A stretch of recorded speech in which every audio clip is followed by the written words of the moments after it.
자, 우리 옆에 분들과 다시 한번 인사하겠습니다. 오늘 정말 잘 오셨습니다. 자, 은혜 받기 원합니다. 예, 감사합니다. 지난 3일 동안 참 고생 많으셨습니다. 이 험난한 세상에서 주님의 이름을 잃어버리지 않고 이 자리에 나오신 여러분들의 발길이 참 귀한데요. 아무쪼록 돌아가시는 발걸음 가운데 주께서 허락하시는 평안과 기쁨이 함께 하시기를 주님의 이름으로 축복합니다. 우리는 지난 시간 이 히스기야 왕의 개혁 정책을 살펴보았는데요. 자, 그는 하나님과 연합한 왕으로서 산당이나 아세라의 목상을 제거하고요. 심지어 모세가 만든 노뱀까지 찍어버리는 것을 살펴보았습니다. 자, 그런데 이후로 이스라엘의 정세가 아주 이상하게 흘러가는데요. 자, 분명히 히스기야가 대대적인 개혁을 단행했음에도 불구하고 아수르의 대군이 쳐들어온 것입니다. 자, 우리의 생각으로는 바로 이때 하나님께서 누구 편을 들어주셔야 될 것 같아요? 예. 지금 히스기야가 공짜로 이런 요청을 하는 게 아니라 지금 이 히스기야는 나라를 하나님 앞에 바로 세우기 위해서 노력하는 왕이었어요. 그동안 아무도 하지 못했던 건데 산당도 없애버리고요. 우상도 모두 다 제거했습니다. 자, 그렇다면 바로 이 시점에 결정적인 순간에 하나님께서 나타나셔서 히스기야 편을 들어주면 좋겠지만 희한하게도 유다의 견고한 성들은 하나같이 누구에 의해서 점령을 당합니까? 아수르에 의해서 점령을 당합니다. 자, 그리고 결국 이 히스기야는 결국 이 거액의 조공을 바치는데요. 무려 은 300달란트와 금 30달란트를 마련하기 위해서 얼마나 그냥 비참한 모습을 보이는지 이스라엘이 이것을 마련하기 위해서 성전의 문의 장식에 금이 있잖아요. 그 금하고 기둥에 있는 금까지 다 벗겨가지고 아수르에게 가져다 바칩니다. 자, 여러분, 이거 얼마나 비참한 일입니까? 사실 이 지금 히스기야가 벗겨낸 금은 과거 자신이 헌신해서 입혔던 금이라고 볼 수 있어요. 자, 그러니까 이스라엘이 이제 우상에 치우쳤을 때는 아무래도 이 예루살렘이 휘쭈구리 해가지고 금장식 같은 거 많이 볼 수 없었는데 지금은 이제 누가 왕이에요? 히스기야 왕이 겨우겨우 이 성전의 그 용모를 다시금 회복한 겁니다. 그런데 이 히스기야는 자신이 하나님께 드린 헌물을 자신의 손으로 다시 훼손하는 지경에 이르게 된 것입니다. 자, 게다가 바로 이 시점에 아주 듣기 싫은 소리가 들려오는데요. 아수르의 신하 중에 랍사게라는 신하가 있었어요. 그런데 랍사게가 와서 이런저런 조롱을 쏟아냅니다.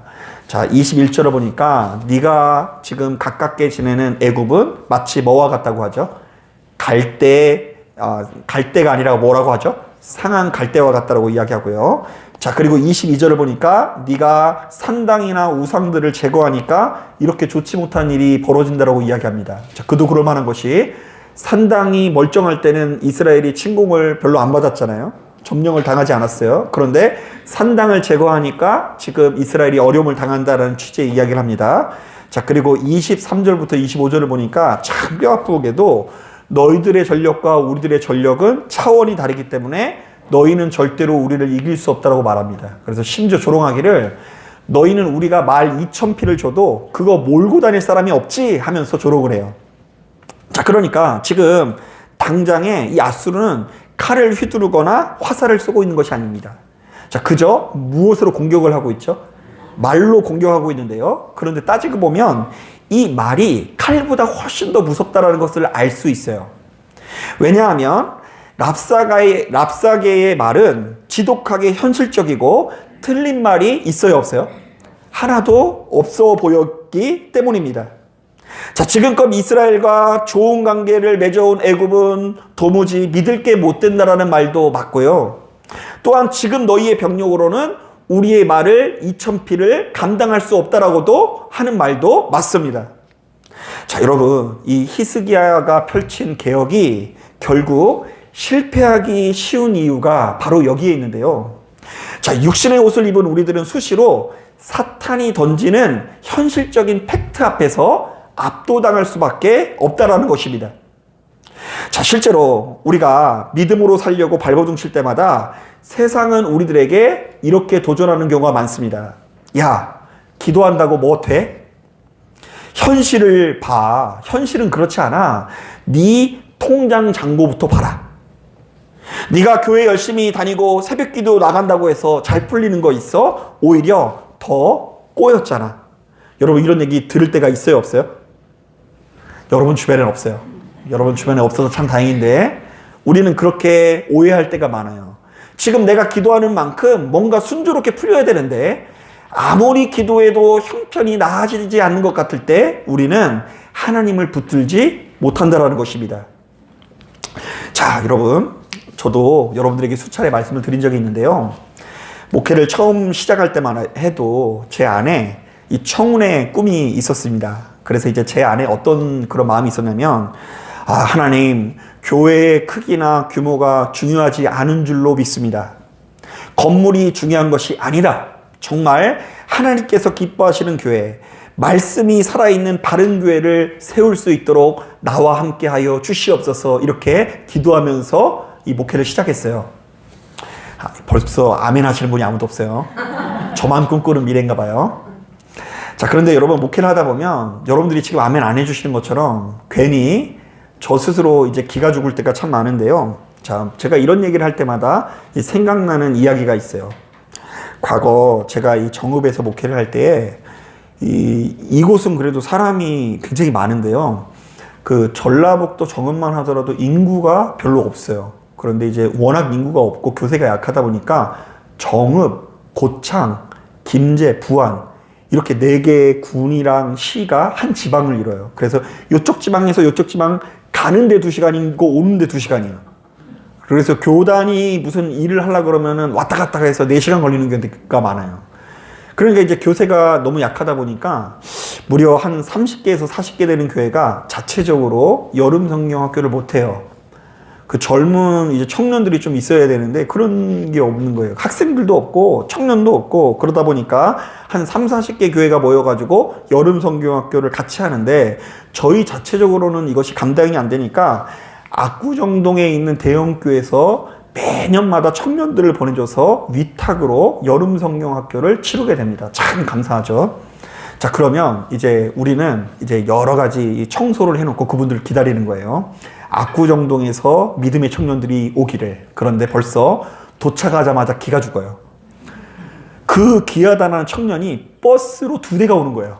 야, 우리 교회 다 합쳐도 버스 한 대 채울까 말까인데 청년들이 버스로 2대가 탁 내려요. 그럼 일단 약간 고맙다 하면서도 약간 기가 죽고요. 심지어 식당 봉사를 위해서 내려오는 여성교회를 보고도 기가 죽어요.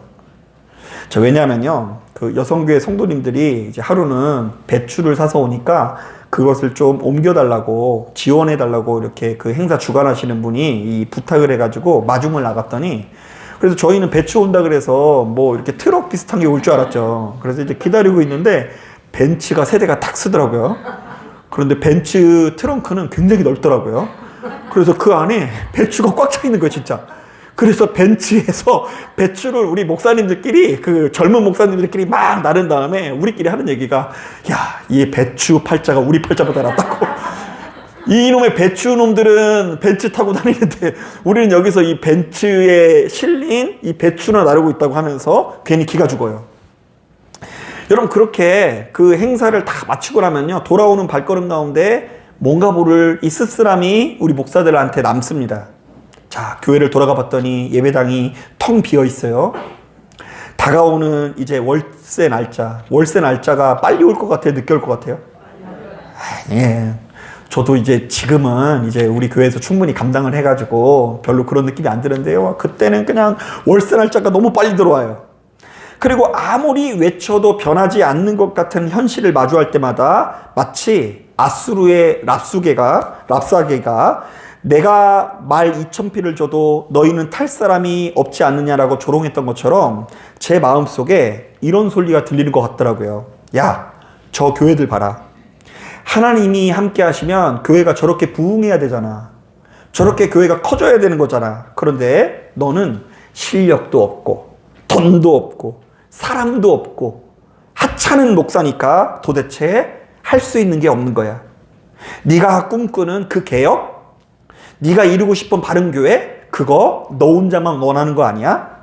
그 어떤 성도들도 네가 말하는 것을 그다지 원하지 않아. 나는 분명히 하나님 앞에 아름다운 교회를 만들기 위해서 시작을 했는데 눈앞에 펼쳐진 열매 없는 현실과 남들과 비교되는 초라한 성적표를 보면 저도 모르게 주눅이 들고 내가 가는 이 길이 맞나 싶을 때가 상당히 많이 있습니다. 자, 여러분, 그리고 솔직하게 한번 얘기해 볼까요? 저는 한 사람의 평범한 목사로서 지금 이 시대 자체가 바른 말씀, 영원한 생명을 바라며 교회를 선택하는 시대는 아닌 것 같다는 생각이 들어요. 자, 여러분, 교회 생활을 하는 데 있어서 바른 말씀을 듣는 게 그렇게 중요해요? 뭐가 중요해요, 그게? 말씀을 듣는 게 중요해요? 예. 여러분, 교회가 하나님의 뜻을 바르게 가르치는 게 중요합니까? 예, 이렇게 아멘 해주시는 분은 감사한 일이에요. 그런데 1년 365일 말씀을 전해도 별로 그것에 관심 없는 분위기가 느껴질 때가 솔직히 말아요. 생각보다 많은 성도님들이 교회를 다니면서 주로 무엇을 열광하면서 다녔느냐, 그리고 교회를 오랫동안 다니면서 무엇을 보고 크게 여기느냐. 여러분들 인정하기 싫지만 규모의 능력, 그거 우리 안에 가득해요. 그러니까 아무리 바른 말씀을 전한다고 해도 그것으로 행복해하는 사람 별로 없어요. 교회가 커지고 규모가 있고 그래서 사람 많은 교회 다닌다라는 거, 거기서 내가 직분자라는 거, 그거가 일종의 우리의 벼슬처럼 될 때가 많이 있다라는 것입니다. 그리고 더 나아가서 어떤 것을 우리가 좋아합니까? 눈과 귀를 사로잡는 신비의 현상, 기적의 역사 나타나는 거, 거기에 흥분하지. 교회가 아무리 진리를 전해도 성도들은 그것만으로 만족하지 않는다고 느낄 때가 많이 있다는 거예요. 자, 이런 상황 속에서 작은 교회 목사들은 구조적으로 그 중심을 잘 다스리지 않으면 목회하기가 참 쉽지가 않습니다. 매일같이 반복되는 일상 가운데 똑같은 사람들을 놓고 똑같은 말씀을 전하고, 그리고 똑같은 예배당에 서가지고 하나님의 말씀을 전할 때마다 스스로 무너질 우려가 항상 존재한다는 거예요. 자, 여러분들 어떠십니까? 우리 성도님들도 세상에서 이런 순간을 맞이할 때가 많이 있죠. 남들은 저만치 앞서가는 것 같은데 나만 제자리인 것 같을 때, 자, 그때는 우리들도 현실의 두려움 앞에서 무릎 꿇게 될 수도 있는 것입니다. 자, 그런데 바로 이런 상황 속에서 우리는 스스로에게 중요한 질문을 던져야 되는데요. 상황이 이렇게 엉망인데, 우리의 눈에 뭐 하나 보이는 것이 없는데 도대체 왜 우리는 이 순간에도 하나님을 신뢰하는 인생이 되어야 할까요? 자, 지금 여러분 오늘 말씀의 내용을 한번 보세요. 히스기야가 지난주에 개혁을 어떻게 했죠? 개혁을 단행했어요. 산당을 어떻게 했죠? 없애버렸어요. 우상이라고 하는 것은 다 없애버렸습니다. 심지어 모세가 만든 놋뱀조차도 우상처럼 섬긴다고 해서 찍어버린 사람이에요. 자, 그런데 나라가 어떻게 됐다고요? 나라가 망했어요. 나라가 망한 정도가 아니라 히스기야가 조공을 마련하기 위해서 어디 가서 무엇을 베꼈다고요? 성전의 벽에 있는 금과 은을 벗겨내는 지경에 이르렀습니다. 이런 상황 속에서 왜 하나님을 신뢰해야 될까요? 하나님을 신뢰해서 얻는 것이 무엇일까요? 자, 이것을 제가 아까 앞서 말한 이 예화의 입장에서 한번 적용해 보자면, 여러분, 교회가 바른 길을 걸어가는 것이 중요합니까? 내가 교회 안에서 하나님께서 어떤 분이신지를 제대로 알고 바른 말씀을 아무리 들어도 교회의 규모가 내 눈에 맞지 않으면 만족함이 없고, 눈앞에 보여지는 신비가 나타나거나 예수 그리스도의 이름으로 말미암아 내가 복을 받는다라는 확실한 증거가 없으면 쉽게 흥미를 잃어버리고 만족을 누리지 못하는 것이 우리들의 본성이라는 거예요. 말씀 듣는 거? 아이, 뭐 어디서나 들을 수 있는 거지 뭐. 영생?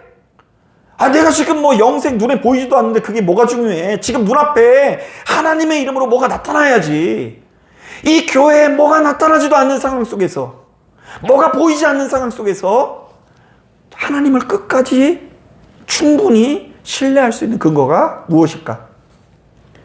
자, 물론 여러 가지 이유가 있겠지만 적어도 오늘 본문만 놓고 보면 그 메시지가 아주 분명한데요. 결론부터 이야기하면 이 세상의 그 어떤 왕도 우리에게 영원한 안식과 평화를 보장해 줄 수 없다라고 증언하고 있어요. 자, 실제로 여러분 잘 보세요.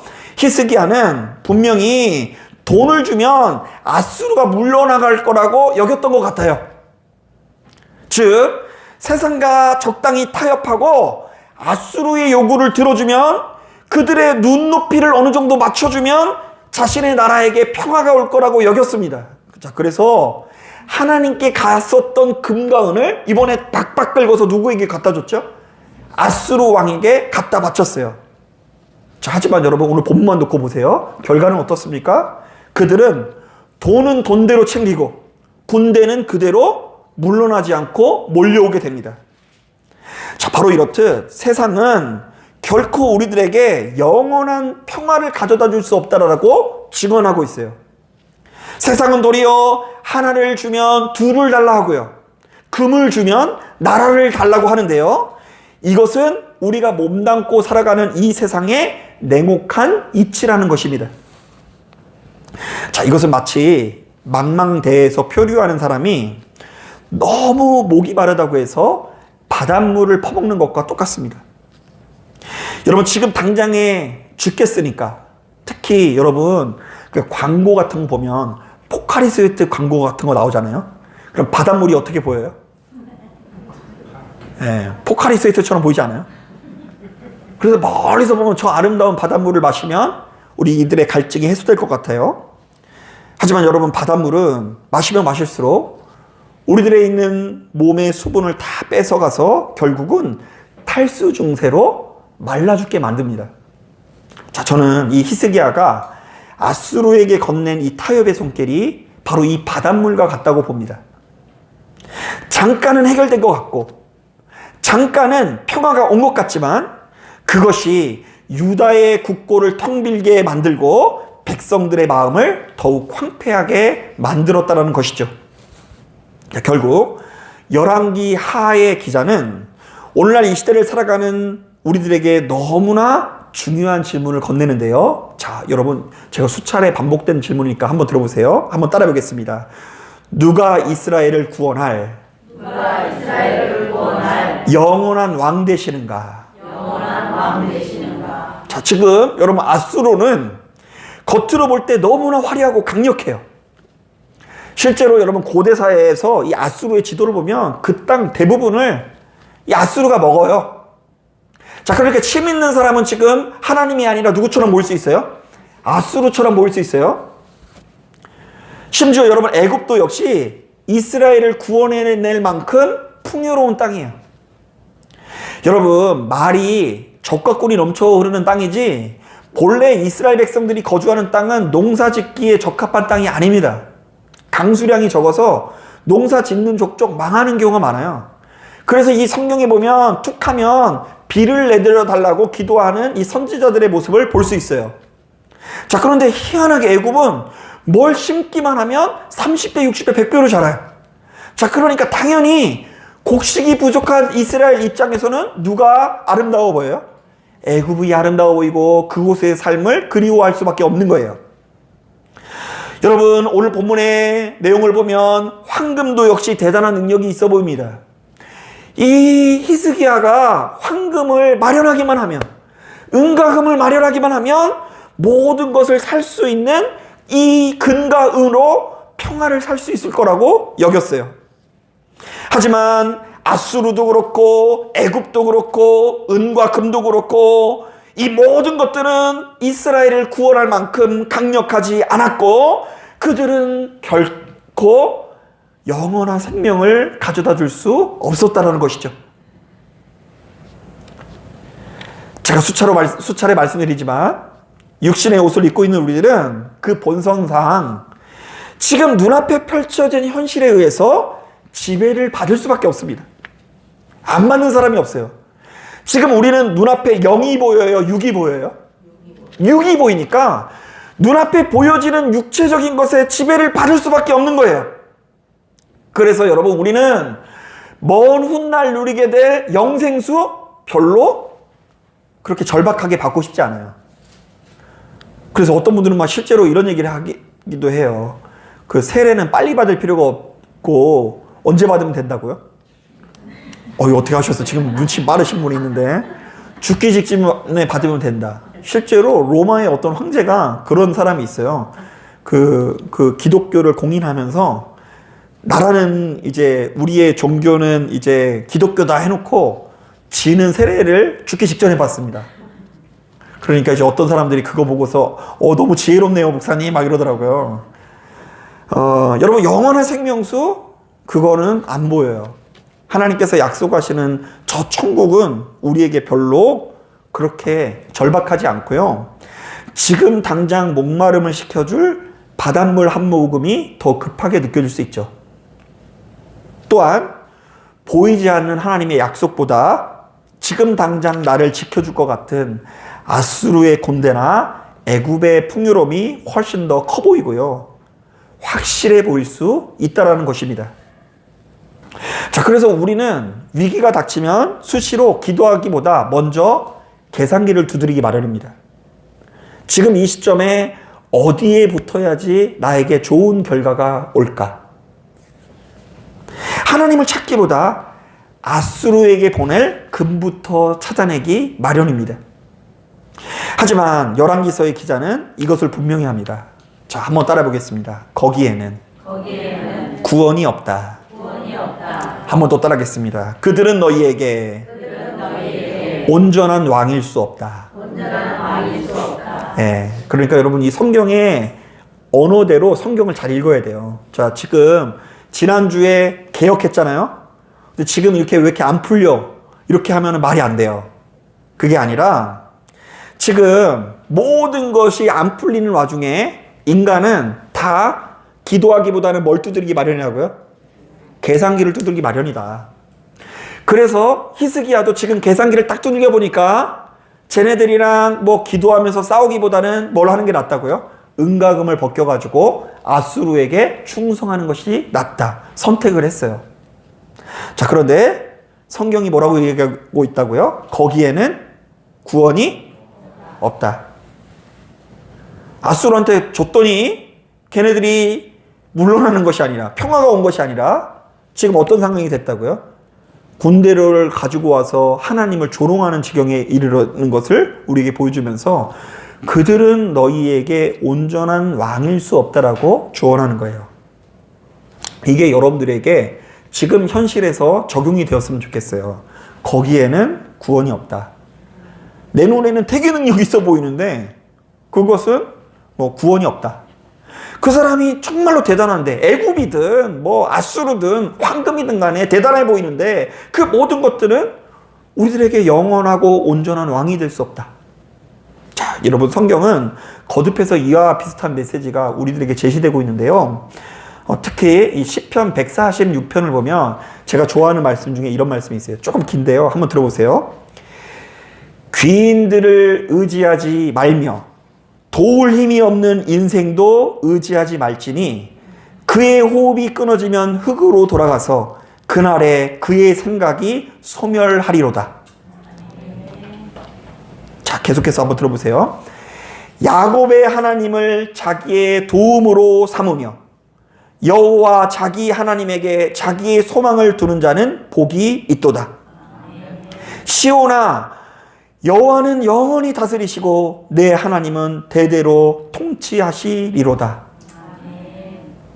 자, 한번 따라 보겠습니다. 귀인들을 의지하지 말며 도울 힘이 없는 인생도 의지하지 말지라. 자, 그리고 누구를 도움으로 삼으라고요? 하나님. 이게 이제 성경이 전하는 메시지예요. 지금 히스기야는 지금 이 절박한 상황에서 계산기를 딱 두드려 보니까 아수르예요, 아수르. 은가금으로 아수르를 통해서 평화를 살 수 있을 거라고 계산한 거예요. 하지만 본문은 거듭해서 말합니다. 거기에는 구원이 없다. 여러분, 바로 이런 관점에서 여러분 진짜 예수 믿는 우리들은 수시로 눈앞에 펼쳐진 성공과 번영이 아니라 우리를 참된 구원으로 이끄시는 하나님을 끝까지 신뢰하고 그분과 친밀히 교제하는 법을 익혀가야 합니다. 아멘. 그렇지 않으면 여러분 자꾸 여러분들의 스텝이 꼬일 수밖에 없어요.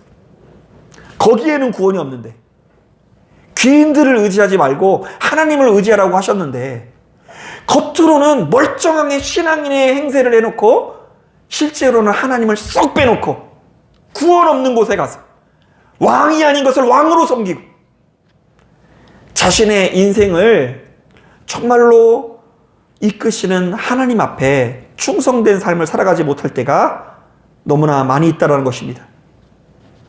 자, 그런데 여러분, 이것이 계속해서 성경을 읽다 보면 히스기야가 처절한 실패 끝에 깨닫게 된 진짜 개혁이라는 것을 알 수 있어요. 여러분, 오늘 우리가 읽은 본문 이 18장까지를 보면 히스기야는 좀 실패한 왕이라고 할 수 있죠. 여러분 혹시 그런 얘기 들어보셨어요? 첫 끝발이? 네, 제가 차마 얘기를 못하겠는데 이미 얘기한 것 같아요. 지금 이제 히스기야가 지난주에 참 멋지게 첫 끝발은 대단했는데 여기에서 성경이 끝나면 이제 그게 무슨 끝발이라고요? 그건 마찬가지예요. 지금 망했어요, 망했어.